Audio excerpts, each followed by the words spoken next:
listening to the Planetary Broadcast Network, transmitting from sea to shining sea and low Earth orbit in high-fidelity monaural audio.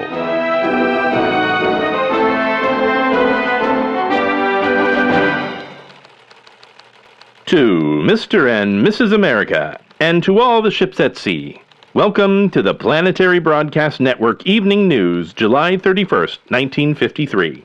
I'm James Dixon, speaking to you from PBN headquarters in downtown Rocket City, Maine, York. Our top story tonight: where are your tax dollars going? Reporters from the Maine York Times have uncovered a bizarre and unexplained series of amendments to Senate bills that appear to be aimed at funding small, independent republics in the South Pacific and Indian Ocean. More on this breaking story shortly. Our first story tonight is the ongoing traffic jam on Highway 667, which has entered its third day of gridlock. The highway became impassable starting around 6:30 p.m. last Monday due to foggy and negatively charged weather conditions on the final day of the Fission-packed holiday weekend. The traffic jam began when lightning struck a cloud of negatively charged ions near the Tesla Park exit. The resulting EMP pulse caused many vehicles to lose power and guidance systems, leading to a 46-car pileup that blocked traffic in both directions. An estimated 400 vehicles were caught behind the wreckage and also experienced severe system failures. The Maine York State Patrol estimates that since the initial incident, up to 1,000 cars have become stalled in the area. The problem worsened in the early hours of Tuesday morning when commuters began to abandon their cars in the middle of the 6-lane highway, making forward progress nearly impossible for those remaining behind them. Police became involved around midnight, and tow trucks have moved some of the impeding vehicles, but there have been problems identifying which vehicles are abandoned and which still contain occupants sleeping in the back seats. At least one vehicle with riders in it was bulldozed off the highway yesterday. The car held a young couple and their infant child, all of whom were hospitalized following the incident. The father is still in critical condition. Viewers will be pleased to know, however, that the baby and mother suffered only minor injuries. Following this incident, Maine York State Troopers discontinued the use of bulldozers and have instead issued stern warnings to all car owners to not leave their vehicles until the traffic jam has been resolved. Volunteers from the Blue Star and local churches have been delivering food, water, blankets, and other necessary supplies to those stuck on the road, and aid continues to pour in from around the country. For those wishing to donate, supplies can be sent to the Blue Star Foundation or the Church of the Divide of Puma, Maine York. Our sponsor, Edison Auto, has donated thousands to the families suffering in the midst of this terrible gridlock, and would like to issue a PSA warning of the dangers of land-based travel. Why not fly right over this nasty traffic in a Jetsonic Aerostar 2000? Every car comes automatically equipped with Lindbergh, the robot autopilot who never speeds, always uses his turn signal, and is programmed to avoid most recognized pedestrians. You'll never be late to the office again when you're flying high in the Jetsonic Aerostar 2000. And you won't have to skip the missus's breakfast either. Just take it in the car and enjoy a leisurely meal while Lindbergh does the driving for you.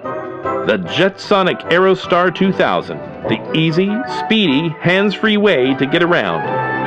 Now available at Edison Auto nationwide. Back to the news. Jefferson Tunn, a farmer from Masalina, was charged yesterday with 2 counts of illegal weather manipulation and second-degree terrorism. An anonymous tip sent police to an outbuilding on Tunn's farm, where they discovered what appeared to be a homemade silver iodide cloud seeder capable of distributing pollution into the atmosphere at a range of 7 to 10 miles. Tunn's neighbors report that the area has been a locus for bizarre weather patterns for the last 3 years, including a small tornado last year, hailstorms this past June, and even a brief firestorm earlier this week. Tunn has denied all charges of illegal weather manipulation, claiming it is his constitutional right to alter the area above his farm, and vowing to take his case all the way to the Supreme Court if necessary. And now, a word from our favorite sponsor, Fission Girl. Fission Girl spends most her time battling Captain Carcinogen, Giant Space Krill, and the Greys. But she's taking a moment out of her busy schedule to remind every boy and girl that there is a clear and present danger you all need to be aware of: radiation safety. That's right, Fission Girl's greatest enemy is radiation leakage, and you can help her win the fight with the all-new replica of her favorite weapon, the Vectroscan. Completely accurate in every detail, this toy Vectroscan includes a real working Geiger counter. You too can identify sources of stray radiation and help prevent poisoning in your very own neighborhood, just like Fission Girl. And every Vectroscan comes signed by Fission Girl herself, with a special letter of instructions and the number of the National Radiation Hotline. As Fission Girl would say, that sure is glowy. Check out your nearest toy store today to get your very own limited edition Vectroscan. Some good news from the White House. The First Lady's personal project, the Gravity Scouts Initiative, is set to launch next week. Organized nationwide in 200 cities, the Scouts are open to all children aged 5 to 16 and meet weekly after school. The Scouts are organized into 7 different levels. All children will begin at the lowest level, Luna, and have the chance to earn asteroid badges that will enable them to climb to the highest level of Galaxy. The Gravity Scouts is run by paid coordinators, but will feature guest speakers and teachers, including famous astronaut Edwin Eugene and the head of NASA, Wernher von Braun. Interested children are encouraged to talk to their teachers, as all schools are required to provide registration information for the Gravity Scouts. Our sponsor, Terrazan, would like to remind listeners that foggy autumn days will soon be upon us, and with them an increased chance of acid rain. Don't let your children's new school shoes get scorched by those toxic puddles. Invest now in our high-quality, American-made, acid-proof galoshes. Guaranteed to keep your feet dry and safe, our galoshes are fully waterproof. Made from the highest quality rubber and impregnated with special acid-resistant chemicals. They come in all sizes from infants to men's 18 and are available in a range of colors that will appeal to mom and the kids. Order now to ensure you receive your acid-proof galoshes before school and the rainy season begin. Terrazan, the best source of high-quality outerwear for the whole family. NASA officials held a press conference yesterday to dispel rumors of an impending huge meteor strike. Tom Laporte, representing the Aerospace Safety Advisory Panel, labeled these rumors as, quote, the worst kind of yellow journalism, and called for investigation into the irresponsible reporters who exposed the phenomenon. Laporte clarified that the object that had been falsely labeled a massive meteor was in fact a Soviet satellite specially designed to mimic a large asteroid and cause panic amongst the American populace.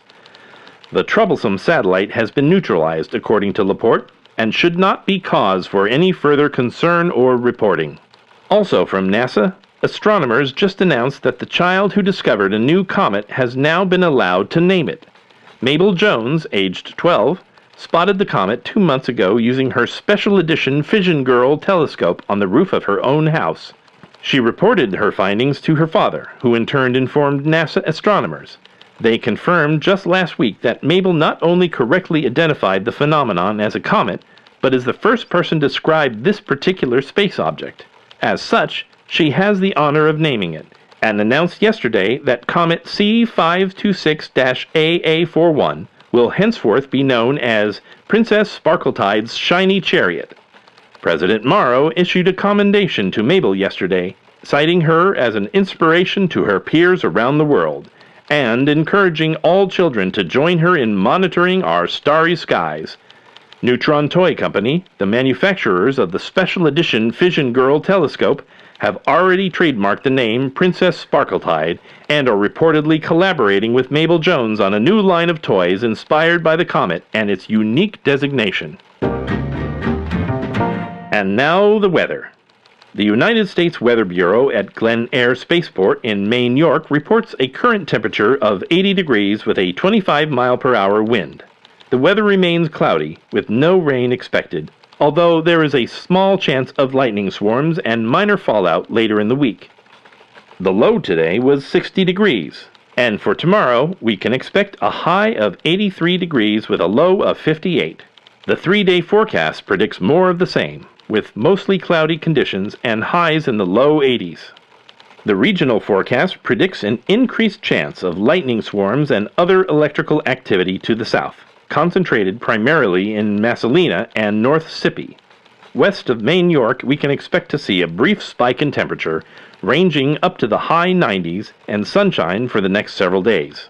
Weekenders are warned to apply lead-based sunscreen in a thick, even coat, as the warmer weather also comes with an increased radiation warning. Radiation vests should not be necessary unless you are exposed to the outdoors for longer than 3 hours, in which case the National Weather and Fallout Service strongly recommends a vest rated at least a 7C on the radiation protection scale. Chief Meteorologist Chip Moses reminds us that a properly calibrated ion diffuser is not just a good idea, it's the law. During this time of year, negatively charged particles can collect on your lightning rods and decrease their effectiveness. Make sure your home, workplace, and vehicles are all fitted with ion diffusers of the proper wattage. If you have questions or are unsure how much protection you need, contact your neighborhood representative of the Severe Weather Watch for a consultation. Uncertain if your vest is doing enough, but can't afford a 1A suit for those extra hot days? Why not use Protectox, the only FDA-approved supplement that guarantees radiation protection from the inside out. Designed by top scientists to prevent all the symptoms of radiation poisoning, Protectox fights carcinogens on a molecular level, preserving your DNA for generations to come. Don't spend these warm days fretting about your health. Take Protectox and take your life back. Side effects may include mood swings, depression, amnesia, delusions of grandeur, socialist sympathies, and a persistent belief in your own immortality. Seek medical attention immediately if you have any symptoms of brain damage, including dizziness, hysterical blindness, auditory hallucinations, or glossolalia. Ask your doctor if Protectox is right for you, and become protected from the inside out. Our main story tonight: where are your tax dollars going? The Main York Times reported yesterday that new amendments to a recent Senate bill shuffled almost $1 million to several new minor republics in the South Pacific and Indian Ocean. One of them, the Incorporated Republic of Nauru, has already received a great deal of attention in the American press following the disappearance of the USS Nebrahoma. Although naval officials say there is no connection between Nauru and the mysterious lost ship, they have called into question its territorial behavior and described recent attacks on cruise ships and fishing vessels as piratical.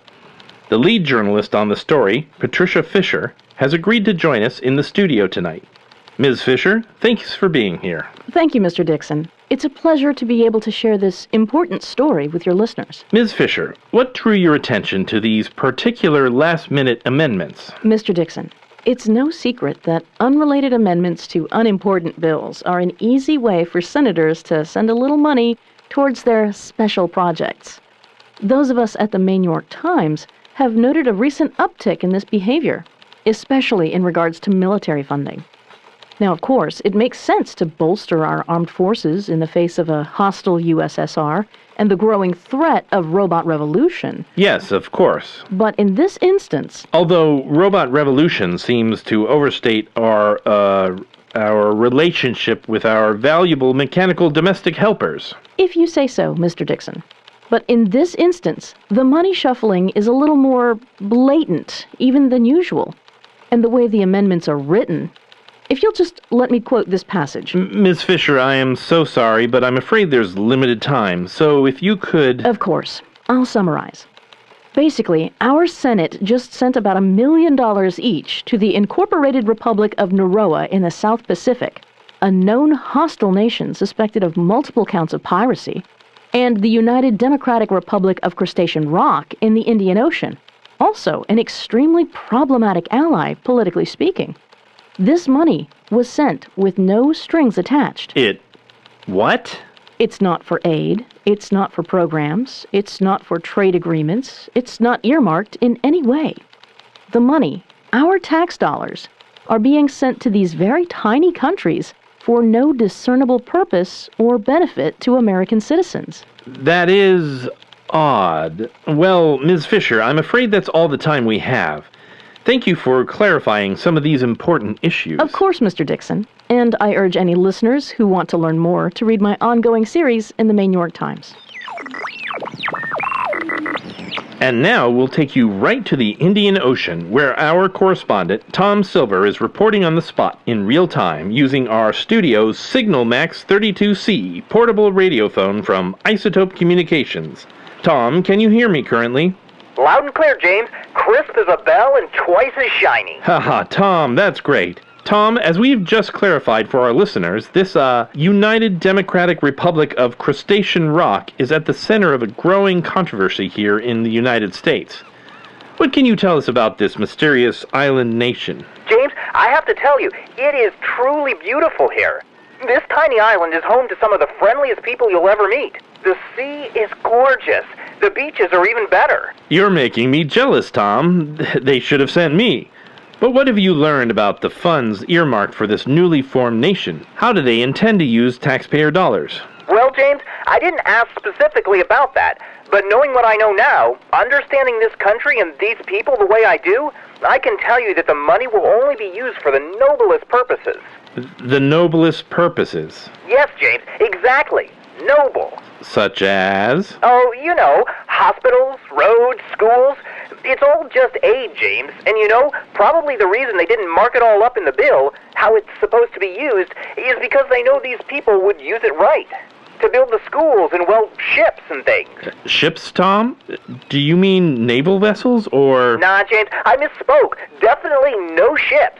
This country doesn't even have a fleet. Just a few dozen... A few dozen what, Tom? Tom, are you there? Can you hear me? Sure can, James. Crisp as a bell and twice as shiny. Thanks to our sponsors at Isotope Communications. Tom, we're almost out of time. Could you perhaps clarify what you meant by the words a few dozen, possibly in relation to a fleet? Sorry, James, it slipped my mind. But I can assure you that all these funds are being very well spent already. Already spent? Tom, these funds were earmarked for this country only a few days ago. Surely the money hasn't already arrived. It hasn't. I think we're out of time now, James, so I'm going to let you go. Good idea, Tom. And while you're at it, why don't you, get out of the sun for a while, all right?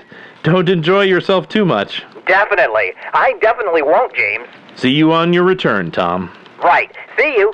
You've been listening to the PBN Evening News for July 31st, 1953. This is James Dixon wishing you a brighter tomorrow. Stay tuned for episode 15M of Fission Girl. When we last left our intrepid heroine, she had just started building the Earth's first one-man personal space teleporter. But can she complete this marvelous machine in time to halt the advance of the notorious gray alien army? You can help the Half-Life heroine decipher the secret plans by using your decoder ring. Fission Rangers, set your rings and prepare to decipher this top-secret communication from Fission Girl herself. 67, 76, 73, 67, 75, 84, 72, 69, 68, 65, 84, 65, 72, 69, 76, 77, 69, 84, 70, 79, 82, 65, 67, 67, 69, 83, 83. But will the aid of the Fission Rangers be enough to save Fission Girl and Faithful Marie from the Gray Admiral himself? Find out in episode 15M, Saucers Ahoy, right after this message from our sponsor, Learn a Language audio tape. This edition of the Planetary Broadcast Network was written by Rebecca and Linus Callahan and voiced by Christopher Cundy and Michael Harris on Fiverr.com. The theme music was written by Henry Phillips. The Planetary Broadcast Network is produced by Lost Island Entertainment and is on the web at planetarybroadcastnetwork.com. We thank you for listening.